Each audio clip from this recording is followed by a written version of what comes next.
Hello বন্ধুরা, তো তোমরা তো জানোই যে আমি গার্ডেনিং কতটা পছন্দ করি এবং সেই ভিডিও তোমাদের সঙ্গে শেয়ারও করি। তো আজকে আমি আমার অ্যাডেনিয়ামকে রিপোর্ট করব এবং সেই সংক্রান্ত কিছু তথ্য তোমাদের সঙ্গে শেয়ার করব।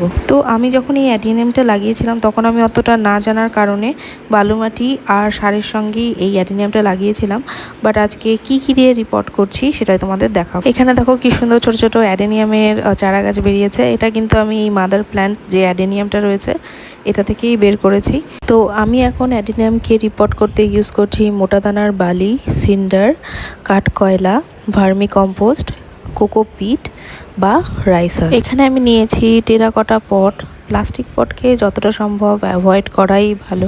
গাছ লাগানোর পর তোমরা হিউমিক অ্যাসিড মিশ্রিত জল দিতে ভুলবে না, তাতে গাছ ট্রান্সফার শকে যাবে না।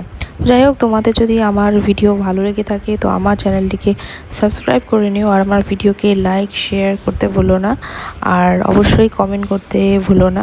তো দেখা হবে নেক্সট ভিডিওতে, ততক্ষণের জন্য বাই।